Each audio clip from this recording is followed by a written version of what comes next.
Hi, I'm Greg, and welcome to My Catholic Life.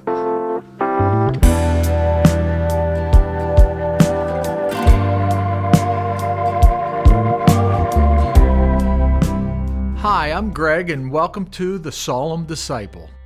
Today's daily Mass reading comes from the Gospel of Luke, chapter 12, verses 49 through 53. And Jesus says to his disciples, "I've come to set the earth on fire, and how I wish it were already blazing. There is a baptism with which I must be baptized, and how great is my anguish until that is accomplished." There is much that we can take away from this teaching. Not only did Jesus say, "I have come to set the earth on fire," but he also said that his desire was that this fire be blazing. But then in the very next passage, Jesus says something curious. He says, "Do you think that I have come to bring peace on earth? No, I tell you, but division." So what's going on here? What is Jesus trying to tell us?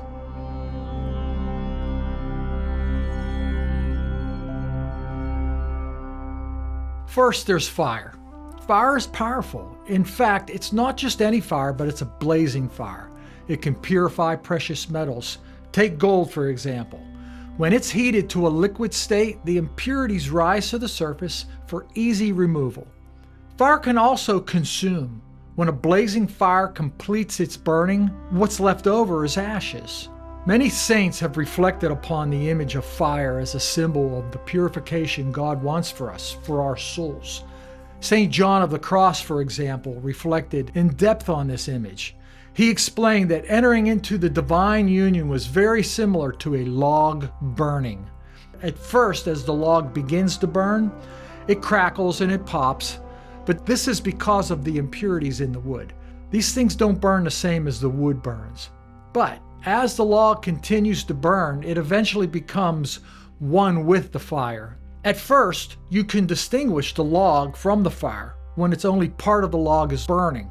But once the whole log is engulfed in flames and it starts burning and you start getting those glowing ambers, you have a piece of wood that is one with the fire. It glows, it emits the light and the heat.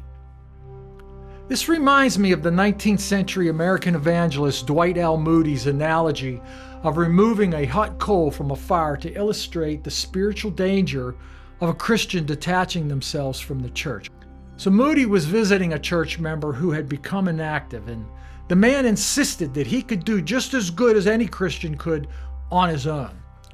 So without speaking a word, Moody walked over to a fireplace, picked up the fireplace tongs, and removed the hot coal, and he just set it down there on the hearth. Then the two, in silence, watched as the coal slowly faded to a cold, gray, lifeless piece of charcoal. Moody then pointed to the dying ember and looked at the man, who responded, "I see."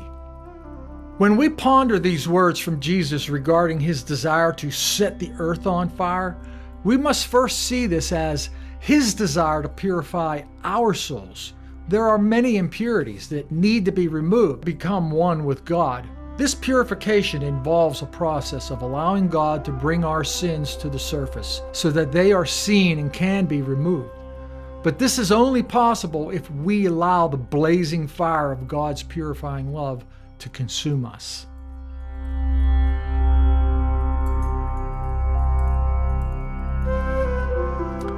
Oftentimes in life, we are content with simply being mediocre in our faith walk. We pray, we go to Mass on Sunday, we try to be good people, but this is not the life God wants for us. He wants a life that is radically consumed with the blazing fire of His love. He wants us to become so purified from our sin that He is able to become one with us, sending forth that radiance of His glory through our lives. However, what Jesus says next is often the cause for a lot of confusion, perhaps even alarm. He says, "Do you think that I came to bring peace on earth? No, I tell you, but division."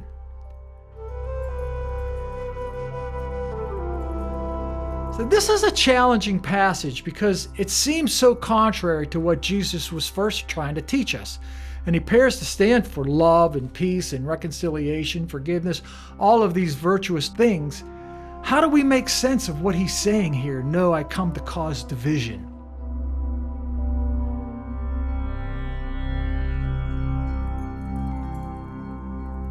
Consider the following quotes in the very same gospel spoken by Jesus prior to him stating this bringing division verse.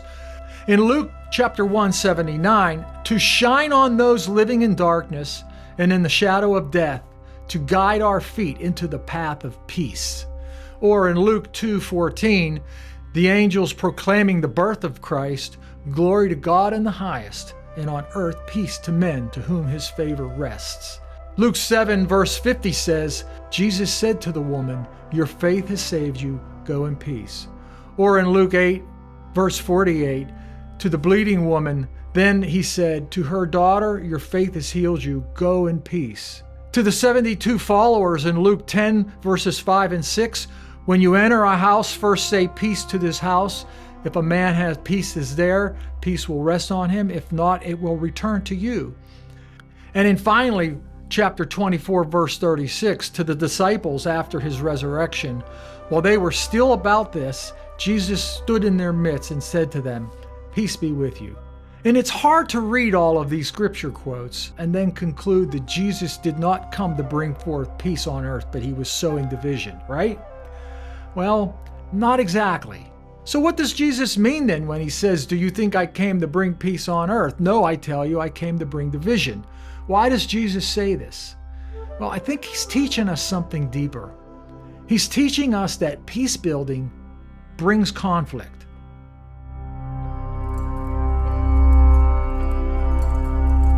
Those are sowers of peace. It's going to bring conflict. Not everybody's going to agree with you. Not only for himself, but for us as well. Peace brings conflict with what? The forces of darkness, with Satan and his minions, even within our families. Thus the churches, communities, workplace, it can bring division before it brings about any good. Whether we're in church, the secular workplace, or in the nation at large, in each of these cases, standing up for universal moral values, love, dignity, respect, compassion, human development, the list goes on, peace being included in that list. Of all of these have the potential to bring about conflict and division. Are these exclusively Christian values? Well, maybe that's a topic for another video, but it's worth mentioning that if you want peace, you have to give peace. And sometimes that comes with causing a little division, even within families and friends.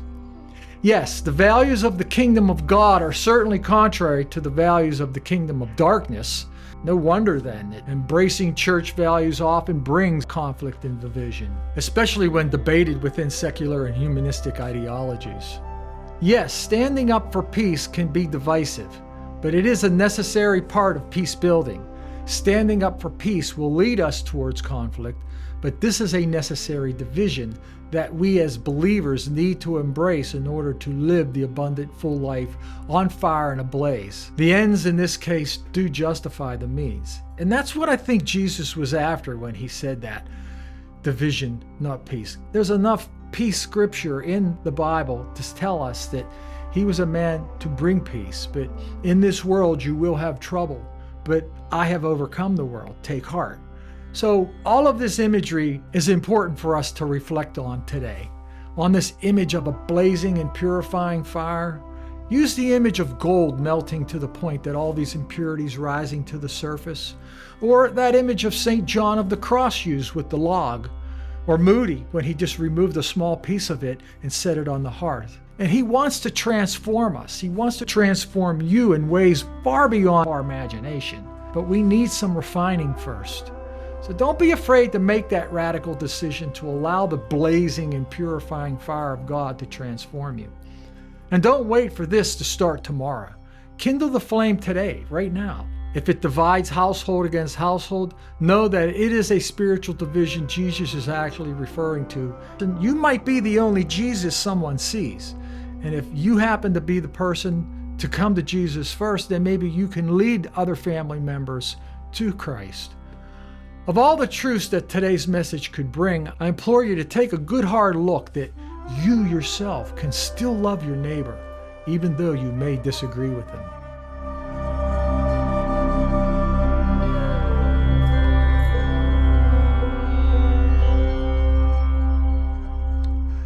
Dear Lord, we love you, we praise you, we worship you, we adore you, and we thank you, Lord, for the many gifts that you have given us. Touch each soul listening to this today, Lord, that you deeply desire to set each heart on fire, a blazing fire, to show forth your glory and your love and mercy. Come into our hearts and transform us so that we can truly become a blazing transformation of your glory.